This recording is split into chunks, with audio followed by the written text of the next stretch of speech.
dans notre église catholique, notre famille qui nous unit. Impamvu yanteye guhimba iyi ndirimbo icyambere nta kintu gitangaje kirimo kuko ndi umukristo gatolika, n'indirimbo maze igihe mpimba inyinshi zigaruka ku kwemera kwanjye kwa gikristo mu idini gatolika.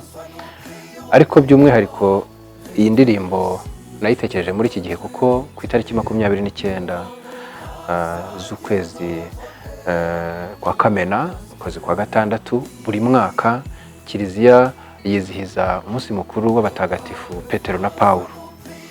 Petero na Paulo rero ni abatagatifu dufata nk'ikubitiro cyangwa nk'ishingiro rya Kiliziya. Abantu benshi bakunda kuvuga ngo hari impaka zagiye ziba mu bantu b'abanyamateka b'abahistorien bibaza ngo se Kiliziya yashinzwe na Yezu, cyangwa abanyamateka bakaza kuvuga bati oya, Yezu ntabwo yashinze Kiliziya kuko Yezu yari umuyahudi, yasengeye mu bayahudi, yubahirije imigenzo yose y'idini ry'abayahudi adaciye ku ruhande. Ntabwo yigeze ashinga idini ryiyomora ku bayahudi, ahubwo intumwa ze harimo izabaye ikubitiro ry'idini rya gikristo, by'umwihariko amabaruwa ya Paulo intumwa. Paulo wundi wari Sawuli akaza guhinduka amabaruwa yabaye zimwe mu nyandiko Kiliziya n'ubukristo muri rusange bishingiyeho. Noneho rero na Petero nk'umuntu wari warahawe uruhare rudasanzwe mu kuyobora intama z'Imana, ku Yezu ubwe yivugiye ati nkugize urutare nzubakaho umuryango wanjye, Kiliziya yanjye.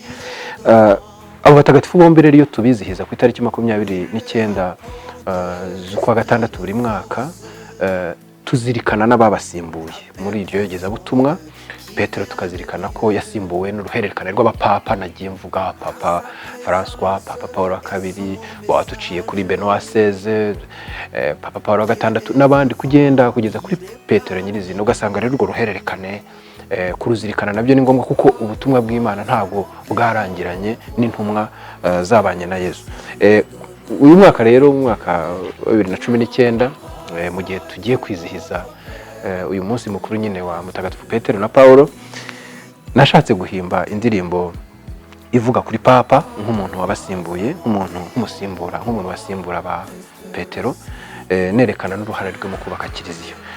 Kiliziya Gatolika ni rimwe mu matorero y'idini rya gikristo, ariko umwihariko cyangwa akarusho ka Kiliziya Gatolika nuko ishyira imbere indangagaciro y'ubumwe. Iyo umuntu arebye Papa cyangwa umurimo w'ubupapa, usa nk'aho ari ikimenyetso cy'ubumwe bw'abakristo aho bari hose no mu bihe byose, kuko kuva Kiliziya yatangira, cyo ubukristo bwatangira, uruhererekane rw'abapapa abayoboye Kiliziya rumeze nk'umugozi ugenda ukaduhambira kuri Yezu ubwe wavuze ati wowe Simoni nkugize urutare nzubakaho Kiliziya. Ni ukuvuga ko rero Papa ari ikimenyetso mu by'ukuri cy'ubumwe bw'abakristo dans le temps, mu gihe cyose. Ni ukuvuga ko le Pape est un signe de l'unité de l'Église et son union avec le Christ dans le temps et dans l'espace. Ariko Papa nawe ni umuntu kimwe n'abandi bashumba bose ba Kiliziya, niyo mpamvu muri iyi ndirimbo mvuga ko nawe tumusabira. Le Pape François, nous prions pour toi, reste le signe de notre unité.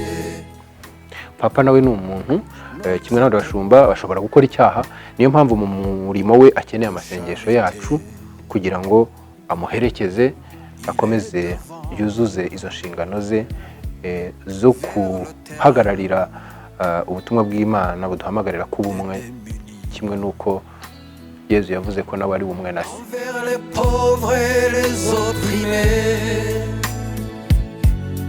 Le Pape François, il est devant.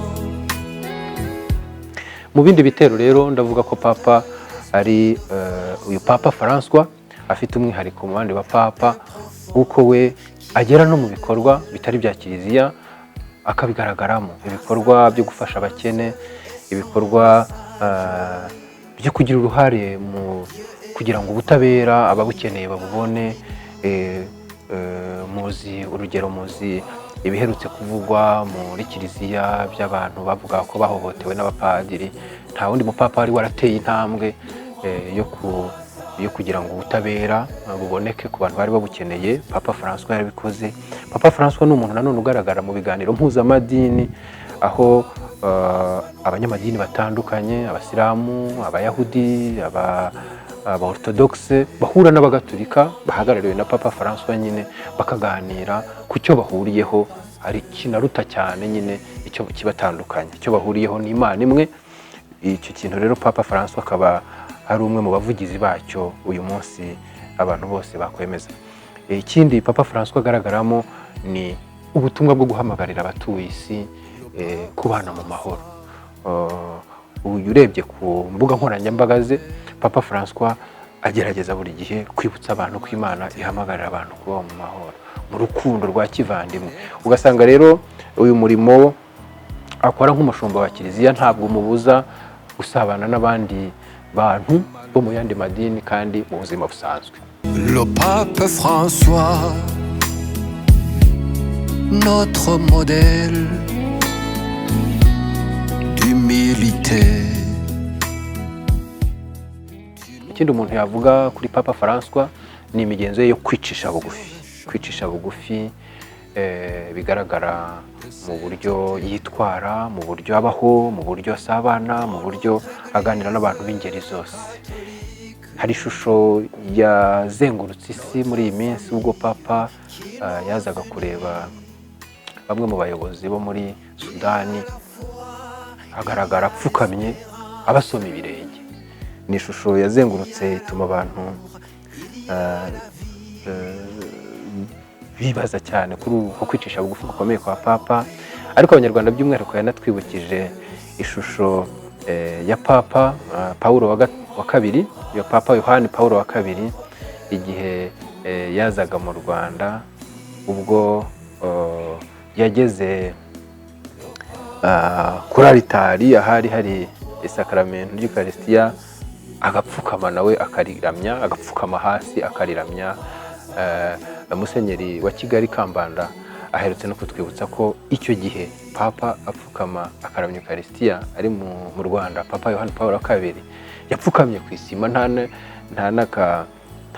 gasego bamusasiye. Ubundi bakunda kubikora iyo hari umushumba ukomeye wasomye misa. Uko kwicisha bugufi rero kugenda kuranga abashumba ba kiliziya, naryo ni isomo rikomeye naririmbye muri iyi ndirimbo mvuga ko le pape est un modèle d'humilité, ari urugero mu kwicisha bugufi.